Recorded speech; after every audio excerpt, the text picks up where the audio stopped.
Genèse 27, verset 28, la Bible dit que lorsque Jacob a été béni par son père, il a prononcé une parole en disant que tu te nourriras de la rosée du ciel et de la graisse de la terre. Deutéronome 32, verset 2. La rosée, c'est la parole qui descend du ciel de Dieu. Donc, quand Dieu parle, c'est ça la bénédiction. C'est la bénédiction qui va faire en sorte que les champs produisent. Donc, ça va sortir la graisse. Ton salaire, c'est le fruit de ton travail. Ça veut dire que ton travail, c'est un arbre. Chaque mois qui produit ton salaire. Et le salaire, c'est la graisse qui est sortie de ton champ d'opération. Tout ce que tu reçois, tu fais des affaires, ce que tu reçois, on appelle ça la graisse de la terre. Mais cette graisse de la terre, il faut savoir qu'elle est venue à cause de Dieu. Proverbe chapitre 10, verset 22. La Bible dit, c'est la bénédiction de l'Éternel qui enrichit. Elle ne se fait suivre d'aucun chagrin. Ça veut dire que Dieu fait descendre la rosée, la bénédiction. Et alors, la bénédiction fait ça. Elle produit la richesse qui est quoi? La graisse. Tout ce que tu reçois, c'est de la graisse. Tout ce que tu reçois pour consommer, c'est de la graisse. C'est Dieu qui te donne ça du ciel, par la rosée, par la bénédiction. Il faut savoir que Jésus, c'est un médecin. Il a dit, vous me direz, médecin, guéris-toi toi-même.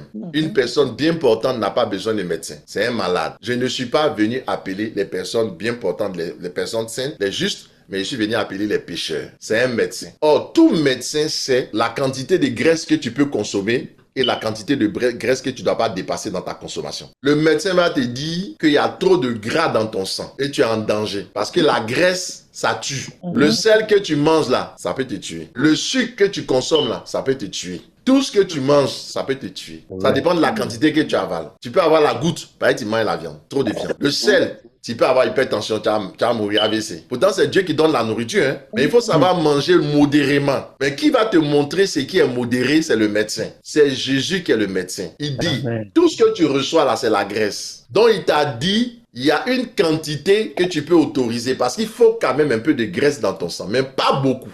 Donc, quand tu reçois ton salaire, c'est la graisse. Il y a une partie de la graisse que tu dois laisser, que tu ne dois pas manger. Si tu dépasses cette limite, que lui, le prescripteur, il t'a donné là, ça devient un trop de gras dans ton sang. Tu vas devenir obèse. Or, quelqu'un qui est obèse, vous savez, les souffrances qu'il a. Il a des difficultés respiratoires. Il est tout le temps étouffé. Ça veut dire que tu auras des problèmes avec l'esprit de Dieu et les démons. Les esprits sont des souffles. Tu auras un problème de souffle. Ton Saint-Esprit là, il ne sera pas suffisant pour chasser les démons. Parce que la graisse est trop dans ton sang. 2. Tu auras des problèmes pour pouvoir vaincre l'effort, un problème d'effort, tu auras une intolérance à l'effort. Et un petit effort, tu seras essoufflé. Petite épreuve, tu ne peux pas tenir. Je te demande d'où vient ton problème. Hein? Celui qui prend un excès de graisse dans son sang parce qu'il ne veut pas respecter la ligne prescrite par le médecin qui a dit la graisse de la terre là. Ça là, cette quantité ne touche pas. Qu'il consomme, il s'entête. Ton cœur sera gras. Tu vas voir que tu vas avoir un arrêt cardiaque un bon matin parce qu'il y a trop de gras dans ton cœur. Si tu consommes trop de gras, tu as dépassé la limite du gras, tu n'as pas respecté les prescriptions du maître dans la Bible, alors tu vas voir que toi, tu seras toujours en train de dormir. Les hommes qui sont gras, obèses, ils dorment beaucoup. Tu dors, le sommeil spirituel va tomber sur toi. Tu vois, tu auras des problèmes pour te réveiller spirituels. Tu vas ronfler, fatigué. Tu vas voir que dans la course, les gens ont tout été dépassés. Tu seras toujours derrière. Jésus a dit, l'Esprit du Seigneur est sur moi parce qu'il m'a consacré par l'onction pour. Ça veut dire chaque fois que je viens guérir les malades, je répands quoi? L'huile. Parce que l'onction vient comme la graisse. Ésaïe 10, 27, la graisse fait éclater le jour. L'onction, c'est comme la graisse qui vient sur toi. Mais si tu n'as pas de feu, tu n'as pas la puissance de Dieu, ta graisse ne va pas fondre. Comment l'huile va couler? Donc ça, il y a des gens qui sont oints, mais ils ne peuvent pas guérir les malades, ils ne peuvent rien faire. Parce que leur onction est sous forme d'huile, de graisse. Mais ils n'ont pas le feu pour faire fondre, pour guérir les malades, pour chasser les démons. La parole est un feu. Tu ne déposes pas ta graisse sur la parole. C'est-à-dire que ce soit ton onction ou que ce soit ce que tu récoltes par mois, tu ne déposes pas ça. Tu ne fais pas passer au feu de la parole pour que la parole fasse fondre ton huile afin que ton huile puisse bénir les gens, que tu arroses les gens, que tu sois Ne laisse pas la graisse trop stagner dans ta vie. Trop de graisse, c'est pas bon. On te paye, à la fin du mois, on t'a donné la graisse. Tu as mangé tout, tu as mangé trop de graisse, mon ami. Tu t'es trop engraissé. Ça veut dire, premier salaire, la première graisse que j'ai reçue là, Dieu dit, donne ça. À partir du deuxième que tu reçois là, enlève 10%. Enlève 10% de graisse. Garde 90% de graisse. C'est mieux même de te débarrasser de beaucoup de graisse. Faire des offrandes. Moins tu consommes la graisse, mieux ça va pour toi. C'est pour ça que la Bible dit, celui qui perd gagne. Si tu te débarrasses de beaucoup de graisse, mais tu seras en bonne santé. Mais si tu accumules beaucoup de graisse, Tu seras malade. Ok. Tu n'as pas vu que depuis là, tu as des maladies? C'est à cause du fait que tu manges trop de graisse, mon ami. Tu ne donnes pas tes prémices, tu ne donnes pas ta dîme, tu ne donnes rien. Et si tu as beaucoup de graisse, tu auras beaucoup de stress, hein, des palpitations, tu seras ralenti. Deux personnes travaillent dans une entreprise. Et puis en face de l'entreprise, il y a deux restaurants. Le restaurant A, le restaurant B. Puis les deux personnes sont voisines dans leur quartier, habitent là-bas.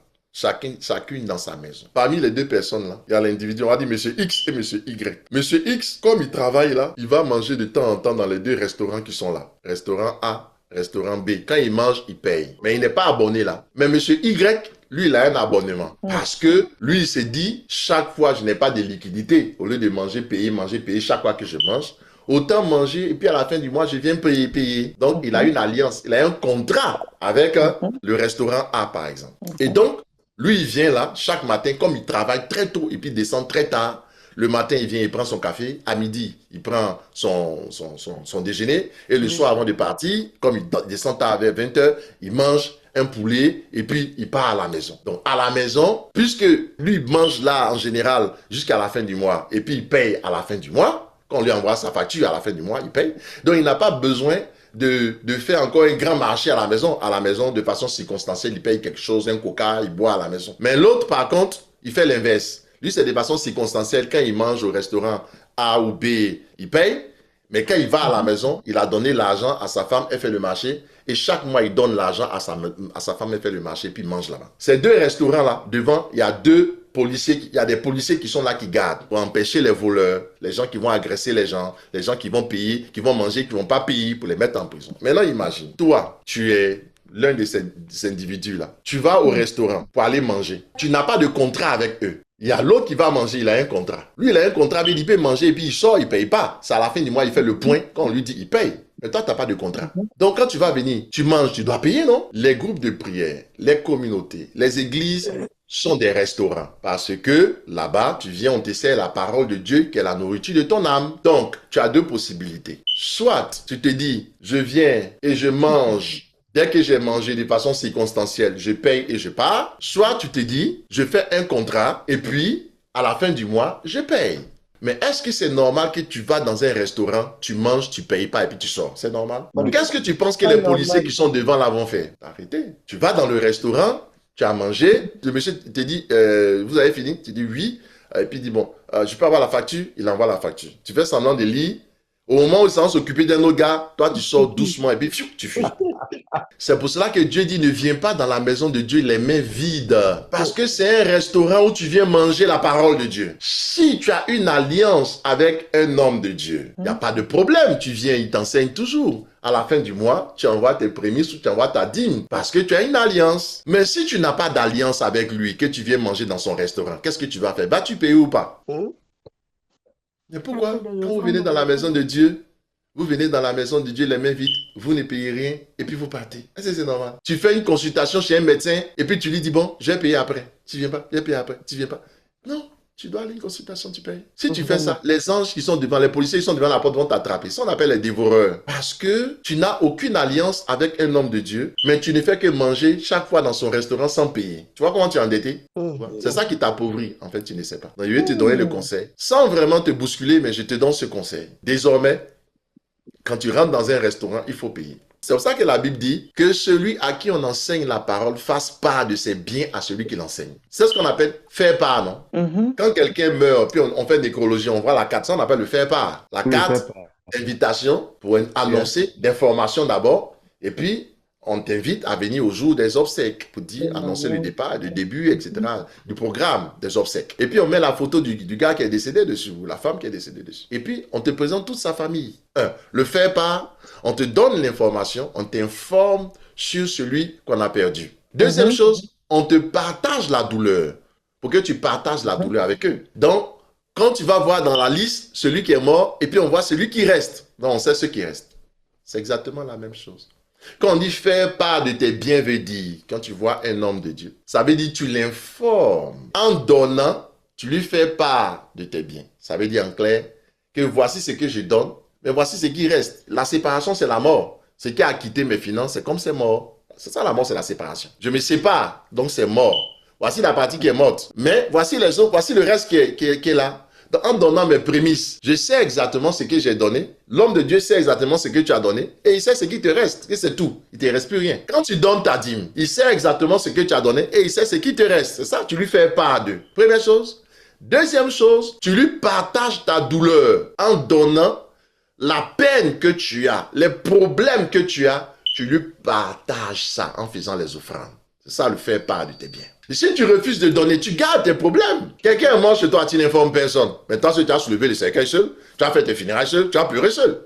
C'est Dieu qui nous bénit. Si c'est la bénédiction de l'Éternel qui t'enrichit, quel est ton problème pour retourner à celui qui t'a donné la bénédiction? Une partie de ce que tu reçois. Si tu ne fais pas ça, ça veut dire que tu ne crois pas que c'est Dieu qui te bénit. Mais en même temps que tu ne crois pas que c'est Dieu qui te bénit, tu lui demandes de te bénir. Donc tu es un hypocrite. Puisqu'en ne retournant pas tes biens à celui qui te bénit, tu ne crois pas que c'est lui qui te donne. Sinon, si tu croyais que c'était lui qui te donnait, tu n'aurais pas de problème à lui retourner ce qu'il t'a donné. C'est ce qu'une partie. Amen. Si tu ne lui donnes pas, c'est que tu ne crois pas. Mais en même temps que tu ne crois pas, homme de Dieu, prie pour que j'ai des milliards. Alors que tu ne crois pas que c'est Dieu qui est capable de te bénir. Tu vois pourquoi ta prière ne marche pas? Parce que la foi, c'est les œuvres. C'est ça qui fait que l'Église rentre dans une série, un cycle de pauvreté et ils n'en sortent pas véritablement. Proverbe 11, 24. Tel qui donne librement devient plus riche. Et tel qui épargne à l'excès ne fait que s'appauvrir. Tu épargnes à l'excès. Tu épargnes plus de graisse qu'il ne faut. Ça te détruit, ça t'appauvrit. Tu donnes, tu te débarrasses de la graisse pour Dieu. Mais tu seras frêle, tu seras rapide, tes muscles vont se développer, tu vas opérer. C'est une question de discipline, de compréhension des choses de Dieu. Comment ça fonctionne? Il faut méditer la parole de Dieu. Et non seulement méditer la parole de Dieu, mais il faut tout faire pour servir. Je m'arrête sur ce dernier point. Et où être serviteur de Dieu? Si tu es dans le corps du Christ, je suppose que ton alliance a été renouée. Si tu avais été éjecté, tu es dans le corps. Quand tu es dans le corps, tous les éléments du corps ont une fonction, un rôle. Même les cheveux ont un rôle. Les ongles ont un rôle. Les yeux ont un rôle. Même l'anus a un rôle. Amen. Yes. Ben oui. Ça veut dire que toutes les parties du corps ont un rôle. Donc si toi, tu fais partie du corps du Christ, quel est ton rôle? Est-ce que tu le joues? Si tu ne joues pas ton rôle dans le corps du Christ, c'est ça que tu fais souffrir tout le corps, non? Si l'intestin ne joue pas son rôle, l'estomac ne joue pas son rôle, là, imagine combien de constipations tu vas avoir. Toi, tu es dans le corps du Christ, tu occupes une partie. Ma prière est que tu ne serves pas seulement le Seigneur, mais que tu sois serviteur. Je t'explique la différence. Tout sert, mais tout n'est pas serviteur. Le serviteur dans le corps, c'est le muscle. Pourquoi? Parce que c'est le muscle qui, par la chaleur, par le feu, maintient la chaleur du corps. Et qui permet de brûler la graisse. La graisse, c'est quoi? C'est l'onction, mais qui est sous forme stockée. Quand le muscle travaille, il brûle la graisse et il répand ainsi l'huile. C'est pour ça qu'il est le serviteur. Parce que c'est ce que le serviteur de Dieu fait. Il est oint, il a reçu l'onction, il a reçu la puissance. Le feu qu'il a brûle la graisse, ça devient l'huile et il répand l'huile. Guérit les malades du sang, il répand. Pour ne pas qu'il soit trop gras. Mais si tu sais et que tu n'as pas le feu, la graisse sera trop sur toi. Ça va être un problème. C'est le muscle qui est fort pour protéger les autres organes. C'est pour ça que je dis, tu dois tout faire pour être serviteur de Dieu, c'est-à-dire avoir l'onction et avoir le feu. Ne sois pas là seulement pour écouter la parole de Dieu. Ne sois pas là seulement pour demander le mariage, le travail. C'est comme tu es dans le corps, mais tu ne fais que recevoir. Il n'y a aucun organe qui ne fait que recevoir dans le corps. Il donne. Le muscle reçoit de l'énergie, il donne. Il reçoit de la myokine, il met dans le sang. Le foie reçoit, eh bien, il transforme, il donne. L'estomac, même la vessie, les urines, etc. Tout ça. Même les bactéries, il fermente tout ça, ça permet la digestion. Tout. L'œil, il reçoit, il donne l'eau, il donne par les lames, on reçoit, on boit l'eau, dans les lames, on peut. C'est comme ça. Donc, ne sois pas dans le corps du Christ pour seulement chercher à amasser comme la graisse ou les choses sans donner. C'est pour ça que tu te sens mal, en fait. Tu seras toujours frustré comme ça. Tu reçois trop de choses que tu ne libères pas. C'est pas bon. Tu reçois la parole, tu donnes pas.